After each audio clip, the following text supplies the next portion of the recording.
নমস্কার,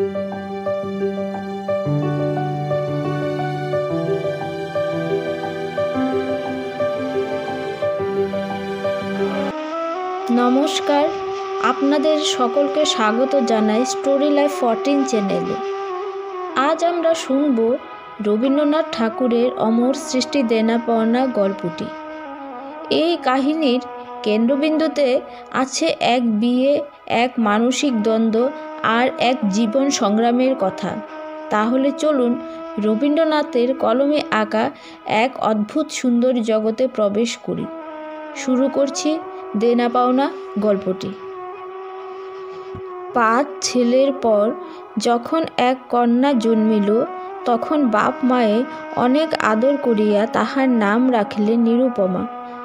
এ গোষ্ঠীতে এমন শৌখিন নাম ইতিপূর্বে কখনো শোনা যায় নাই। প্রায় ঠাকুর দেবতার নামই প্রচলিত ছিল তখন, যেমন গণেশ, কার্তিক, পার্বতী তাহার উদাহরণ। এখন নিরুপমার বিবাহের প্রস্তাব চলিতেছে। তাহার পিতা রামসুন্দর মিত্র অনেক খোঁজ করেন, কিন্তু পাত্র কিছুতেই মনের মতন হয় না। অবশেষে মস্ত এক রায়বাহাদুরের ঘরের একমাত্র ছেলেকে সন্ধান করিয়া বাহির করিয়াছেন। উক্ত রায়বাহাদুরের প্রত্যেক বিষয় আশয় যদিও অনেক হ্রাস হইয়া আসিয়াছে, কিন্তু বনেদি ঘর বটে। বরপক্ষ হইতে 10,000 টাকা পণ এবং বহুল দান সামগ্রী চাহিয়া বসিল। রামসুন্দর কিছুমাত্র না করিয়া তাহাতেই সম্মত হইলেন। এমন পাত্র কোনো মতে হাতছাড়া করা যায় না। কিছুতেই টাকার জোগাড় আর হয় না। বাধা দিয়া বিক্রয় করিয়া অনেক চেষ্টাতেও 6,7 বাকি রইল। এদিকে বিবাহের দিন নিকট হইয়া আসিয়াছে। অবশেষে বিবাহের দিন উপস্থিত হইল। নিত্যন্ত অতিরিক্ত সুদে একজন ব্যক্তি টাকাটা ধার দিতে স্বীকার করিয়াছিল, কিন্তু সময়কালে সে উপস্থিত হইল না। বিবাহ সভায় এক তুমুল গোলযোগ বাঁধিয়া গেল। রামসুন্দর আমাদের রায়বাহাদুরের হাতে পায়ে ধরিয়া বলিলেন, শুভ কার্য সম্পন্ন হইয়া যাক, আমি নিশ্চয় টাকাটা শোধ করিয়া দিব। রায়বাহাদুর বলিলেন, টাকা হাতে না পাইলে বর সভাস্থ করা যাইবে না। এই দুর্ঘটনায় অন্তঃপুরে একটা কান্না পড়িয়া গেল। এই গুরুতর বিপদের যে মূল কারণ, সে চেলি পড়িয়া, গহনা পড়িয়া, কপালে চন্দন লেপিয়া চুপ করিয়া বসিয়া আছে। ভাবি, শ্বশুরকুলের প্রতি যে তাহার খুব একটা ভক্তি কিংবা অনুরাগ জন্মিতেছে তাহা বলা যায় না। ইতিমধ্যে একটা সুবিধা হইল। বর সহসা তাহার পিতৃদেবের অবাধ্য হইয়া উঠিল। সে বাপকে বলিয়া বসিল, কেনা বেচার দরদামের কথা আমি বুঝি না। বিবাহ করিতে আসিয়াছি, বিবাহ করিয়া যাইব। বাপ যাহাকে দেখিল তাহাকেই বলিল, দেখেছেন মহাশয়, আজকালকার ছেলেদের ব্যবহার। 2-1 প্রবীণ লোক ছিল, তাহারা বলিল, শাস্ত্র শিক্ষা, নীতিশিক্ষা একেবারে নাই। কাজেই বর্তমান শিক্ষার বিস্ময় ফল নিজের সন্তানের মধ্যে প্রত্যক্ষ করিয়া রায়বাহাদুর হতোদ্দাম হইয়া বসিয়া রহিলেন। বিবাহ এক প্রকার বিষণ্ণ নিরানন্দভাবে সম্পন্ন হইয়া গেল। শ্বশুরবাড়ি যাইবার সময় নিরুপমাকে বুকে টানিয়া লইয়া বাপ আর চোখের জল রাখিতে পারিলেন না। নীরু জিজ্ঞেস করিলেন, তারা কি আর আমাকে আসতে দেবে না বাবা? রামসুন্দর বলিলেন, কেন আসতে দেবে না মা? আমি তোমাকে নিয়ে আসব। রামসুন্দর প্রায়ই মেয়েকে দেখিতে যায়, কিন্তু বেহাই বাড়িতে তার কোনো প্রতিপত্তি নাই। চাকরগুলো পর্যন্ত তাহাকে নিচু নজরে দেখে। অন্তঃপুরের বাহিরে একটা স্বতন্ত্র ঘরে 5 মিনিটের জন্য কোনোদিন বা মেয়েকে দেখিতে পান, কোনোদিন বা দেখিতে পান না। কুটুম্ব গৃহে এমন করিয়া অপমান তো সহ্য করা যায় না। রামসুন্দর স্থির করিলেন, যেমন করিয়া হোক টাকাটা শোধ করিয়া দিতে হইবে। কিন্তু যে ঋণভার কাঁধে চাপিয়াছে তাহারই ভার সামলানো দুঃসাধ্য। খরচপত্রের অত্যন্ত টানাটানি পড়িয়াছে এবং পাওনাদারদের দৃষ্টিপথ এড়াইবার জন্য সর্বদাই নানা রূপহীন কৌশল অবলম্বন করিতে হইতেছে রামসুন্দরকে। এদিকে শ্বশুরবাড়ি উঠিতে বসিতে মেয়েকে খোঁটা লাগাইতেছে। পিতৃগৃহের নিন্দা শুনিয়া ঘরে দ্বার দিয়া অশ্রু বিসর্জন তাহার নিত্যক্রিয়ার মধ্যে দাঁড়াইয়াছে। বিশেষত শাশুড়ির আক্রোশ আর কিছুতেই মেটে না। যদি কেহ বলে, আহা কি শ্রী বউয়ের মুখখানি, দেখিলে চোখ জুড়াইয়া যায়, শাশুড়ি ঝংকার দিয়া বলে, শ্রী তো ভারী, যেমন ঘরের মেয়ে তেমনি শ্রী। এমনকি বউয়ের খাওয়া পড়াও যত্ন হয় না। যদি কোনো দয়াপরতন্ত্র প্রতিবেশিনী কোনো ত্রুটির উল্লেখ করে শাশুড়ি বলে, ওই ঢের হয়েছে, অর্থাৎ বাপ যদি পুরা দাম দিত তো মেয়ে পুরা যত্ন পাইত। সকলেই এমন ভাব দেখায় যেন বধূর এখানে কোনো অধিকার নাই, ফাঁকি দিয়া প্রবেশ করিয়াছে। বোধহয় কন্যার এই সকল অনাদর এবং অপমানের কথা বাপের কানে গিয়া থাকিবে। তাই রামসুন্দর অবশেষে বসতবাড়ি বিক্রয়ের চেষ্টা করিতে লাগিলেন। কিন্তু ছেলেদের যে গৃহহীন করিতে বসিয়াছেন সে কথা তাহাদের নিকট হইতে গোপন রাখিলেন। স্থির করিয়াছিলেন বাড়ি বিক্রয় করিয়া সেই বাড়ি ভাড়া লইয়া বাস করিবেন। এমন কৌশলে চলিবেন যে তাহার মৃত্যুর পূর্বে ও কথা ছেলেরা জানিতে পারিবে না। কিন্তু ছেলেরা জানিতে পারিল। সকলে আসিয়া কাঁদিয়া পড়িল। বিশেষত বড় 3টি ছেলে বিবাহিত এবং তাহাদের কাহারও বা সন্তান আছে। তাহাদের আপত্তি অত্যন্ত গুরুতর হইয়া দাঁড়াইল। বাড়ি বিক্রয় স্থগিত হইল। তখন রামসুন্দর নানা স্থান হইতে বিস্তর সুদে অল্প অল্প করিয়া টাকা ধার করিতে লাগিলেন। এমন হইল যে সংসারের খরচ আর চলে না। নীরু বাপের মুখ দেখিয়া সব বুঝিতে পারিল। বৃদ্ধের পক্ককেশে শুষ্ক মুখে এবং সদা সংকুচিত ভাবে দৈন্য এবং দুশ্চিন্তা প্রকাশ হইয়া পড়িল। মেয়ের কাছে যখন বাপ অপরাধী, তখন সে অপরাধের অনুতাপ কি আর গোপন রাখা যায়? রামসুন্দর যখন বেহাই বাড়ি অনুমতিক্রমে ক্ষণকালের জন্য কন্যার সাক্ষাৎ লাভ করিতেন, তখন বাপের বুক যে কেমন করিয়া ফাটে তাহা তাহার হাসি দেখিলেই টের পাওয়া যাইত। সেই ব্যথিত পিতৃহৃদয়কে সান্ত্বনা দেবার উদ্দেশ্যে দিন কতক বাপের বাড়ি যাইবার জন্য নীরু নিতান্ত অধীর হইয়া উঠিয়াছে। বাপের ম্লান মুখ দেখিয়া সে আর দূরে থাকিতে পারে না। একদিন রামসুন্দরকে কহিল, বাবা, আমাকে একবার বাড়ি লইয়া যাও। রামসুন্দর বলিলেন, আচ্ছা। কিন্তু তাহার কোনো জোর নাই। নিজের কন্যার ওপরে পিতার যে স্বাভাবিক অধিকার আছে তাহা যেন পণের টাকার পরিবর্তে বন্ধক রাখিতে হইয়াছে।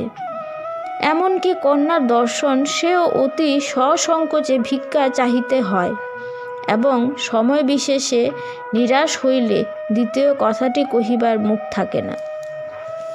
কিন্তু মেয়ে আপনি বাড়ি আসিতে চাহিলে বাপ তাহাকে না আনিয়া কেমন করিয়া থাকে?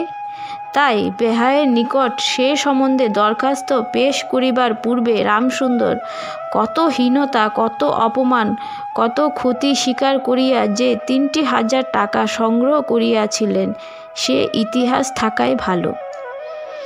নোট কখানি রুমালে জড়াইয়া চাদরে বাঁধিয়া রামসুন্দর বেহাইয়ের নিকট গিয়া বসিলেন।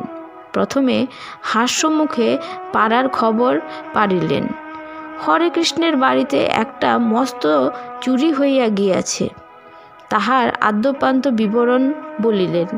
নবীন মাধব ও রাধা মাধব 2 ভাইয়ের তুলনা করিয়া বিদ্যা, বুদ্ধি ও স্বভাব সম্বন্ধে রাধা মাধবের সুখ্যাতি এবং নবীন মাধবের নিন্দা করিলেন।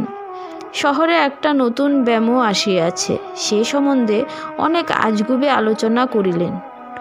অবশেষে হুকাটি নামাইয়া রাখিয়া কথায় বলিলেন, হ্যাঁ বেয়াই, সেই টাকাটা বাকি আছে বটে, রোজই মনে করি যাচ্ছি, অমনি হাতে করে কিছু নিয়ে যাই, কিন্তু সময়কালে মনে থাকে না। আর ভাই, বুড়ো হয়ে পড়েছি।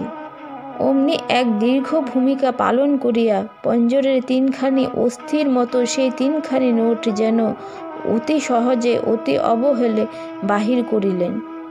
সবেমাত্র 3,000 টাকার নোট দেখিয়া রায়বাহাদুর অট্টহাস্য করিয়া উঠিলেন। বলিলেন, থাক বেহাই, ওতে আমার কাজ নেই। একটা প্রচলিত বাংলা প্রবাদের উল্লেখ করিয়া বলিলেন, সামান্য কারণে হাতে দুর্গন্ধ করিতে তিনি চান না। এই ঘটনার পর মেয়েকে বাড়ি আনিবার প্রস্তাব কাহারও মুখে আসে না। কেবল রামসুন্দর ভাবিলেন, সে সকল কুটুম্বিতার সংকোচ আমাকে আর শোভা পায় না। মর্মাহতভাবে অনেকক্ষণ চুপ করিয়া থাকিয়া অবশেষে মৃদুস্বরে কথাটা পারিলেন। রায়বাহাদুর কোনো কারণমাত্র উল্লেখ না করিয়া বলিলেন, সে এখন হচ্ছে না। এই বলিয়া কর্মোপলক্ষে স্থানান্তরে চলিয়া গেলেন। রামসুন্দর মেয়ের কাছে মুখ না দেখাইয়া কম্পিত হস্তে কয়েকখানি নোট চাদরের প্রান্তে বাঁধিয়া বাড়ি ফিরিয়া গেলেন। মনে মনে প্রতিজ্ঞা করিলেন, যতদিন না সমস্ত টাকা শোধ করিয়া দিয়া অসংকোচে কন্যার উপরে দাবি করিতে পারিবেন, ততদিন আর বেহাই বাড়িতে যাইবেন না। বহুদিন গেল, নিরুপমা লোকের ওপর লোক পাঠায়, কিন্তু বাপের দেখা পায় না। অবশেষে অভিমান করিয়া লোক পাঠানো বন্ধ করিল। তখন রামসুন্দরের মনে বড় আঘাত লাগিল, কিন্তু তবু গেলেন না। আশ্বিন মাস আসিল। রামসুন্দর বলিলেন, এবার পূজার সময় মাকে ঘরে আনিবই, নহিলে আমি। খুব একটা শক্ত রকম শপথ করিলেন। পঞ্চমী কি ষষ্ঠীর দিনে আবার চাদরের প্রান্তে গুটি কতক নোট বাঁধিয়া রামসুন্দর যাত্রার উদ্যোগ করিলেন। 5 বছরের এক নাতি আসিয়া বলিল, দাদা, আমার জন্য গাড়ি কিনিতে যাচ্ছিস? বহুদিন হইতে তাহার ঠেলা গাড়িতে চড়িয়া হাওয়া খাইবার শখ হইয়াছে, কিন্তু কিছুতেই তাহা মিটিবার উপায় হইতেছে না। 6 বছরের এক নাতনি আসিয়া সরোদনে কহিল, পূজার নিমন্ত্রণে যাইবার মতো তাহার একখানিও ভালো কাপড় নাই। রামসুন্দর তাহা জানিতেন এবং সে সম্বন্ধে তামাক খাইতে খাইতে বৃদ্ধ অনেক চিন্তা করিয়াছেন। রায়বাহাদুরের বাড়ি যখন পূজার নিমন্ত্রণ হইবে, তখন তাহার বধূগণকে অতি যৎসামান্য অলঙ্কারে অনুগ্রহ পাত্র দরিদ্রের মতো যাইতে হইবে।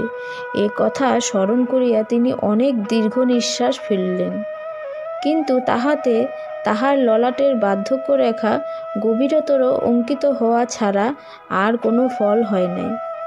দৈন্যপীড়িত গৃহের ক্রন্দনধ্বনি কানে লইয়া বৃদ্ধ তাহার বেহাই বাড়িতে প্রবেশ করিলেন। আজ তাহার যে সংকোচ ভাব নাই, দ্বাররক্ষী এবং ভৃত্যদের মুখের প্রতি সে চকিত সলজ্জ দৃষ্টিপাত দূর হইয়া গিয়াছে, যেন আপনার গৃহে প্রবেশ করিলেন।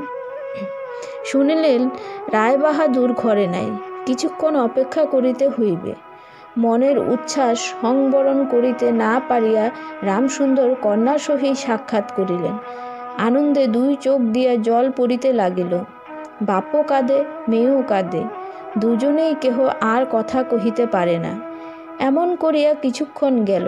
তারপরে রামসুন্দর কহিলেন, এবার তোকে নিয়ে যাচ্ছি মা, আর কোনো গোল নাই। এমন সময় রামসুন্দরের জ্যেষ্ঠ পুত্র হরমোহন তাহার 2টি ছোট ছেলে সঙ্গে লইয়া সহসা ঘরে প্রবেশ করিলেন। পিতাকে বলিলেন, বাবা, আমাদের তবে এবার পথে ভাসালে?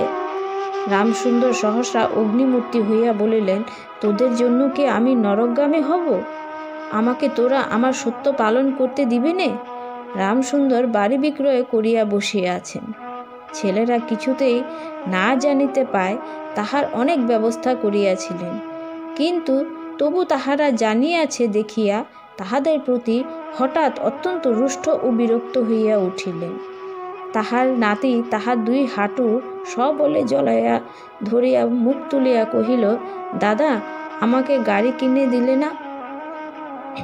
নত শিরে রামসুন্দরের কাছ থেকে বালক উত্তর না পাইয়া নীরুর কাছে গিয়া বলিল, পিসিমা, আমাকে একখানা গাড়ি কিনে দেবে?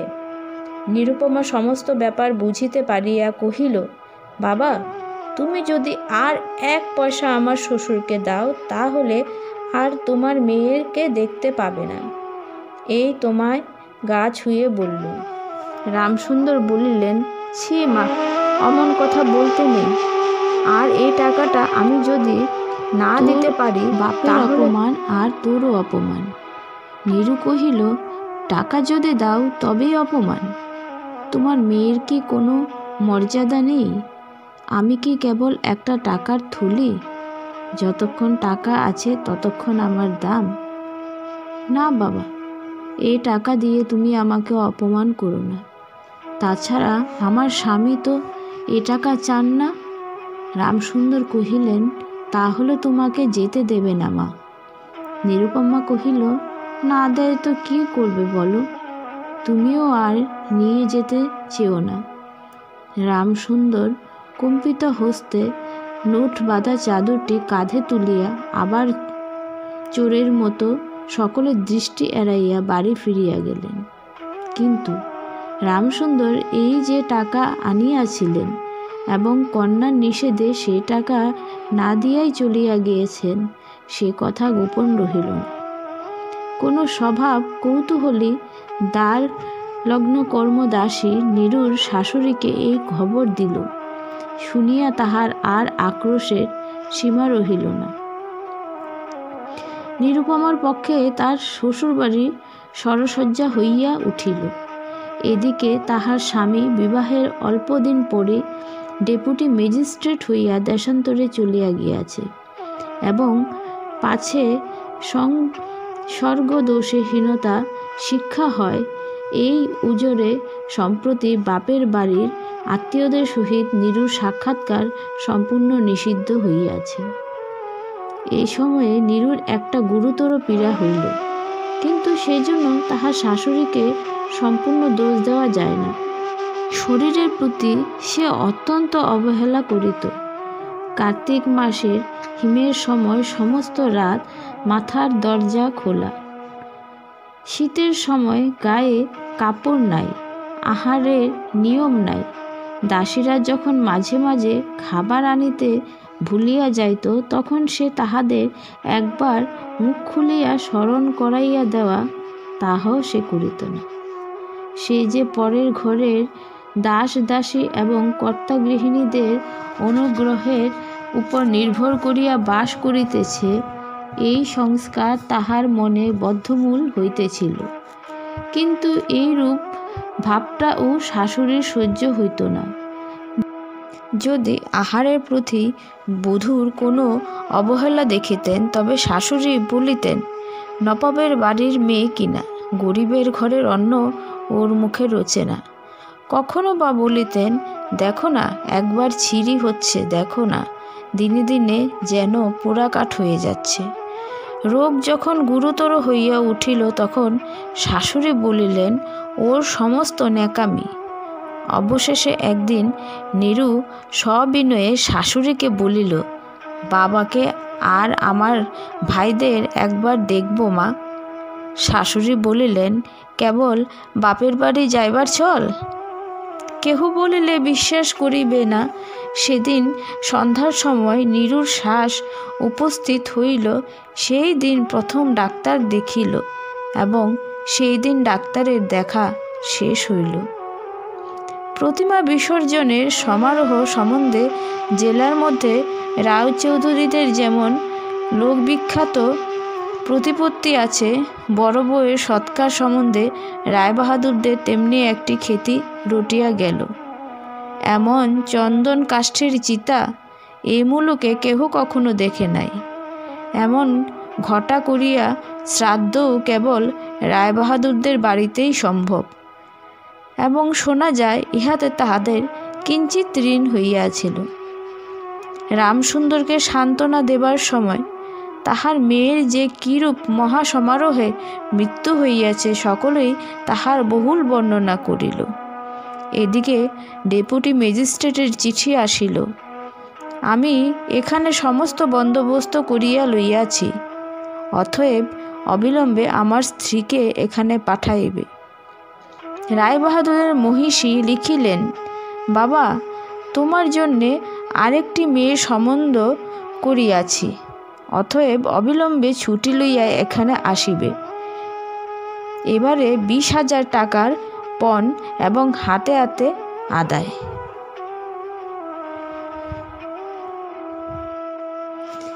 এই ছিল রবীন্দ্রনাথ ঠাকুরের দেওনা পাওনা গল্পটি। আশা করি আপনাদের ভালো লেগেছে গল্পটি আমাদের সমাজ এবং জীবনের গভীর সত্য প্রকাশ করে, যা আজও সমান প্রাসঙ্গিক। আপনাদের যদি গল্পটি ভালো লেগে থাকে তবে আমার চ্যানেলটিকে অবশ্যই সাবস্ক্রাইব করবেন, লাইক এবং কমেন্ট করতে ভুলবেন না যেন। এমন আরও ক্লাসিক এবং আবেগঘন গল্প পেতে প্লিজ আমার সাথে থাকুন আপনারা। ধন্যবাদ।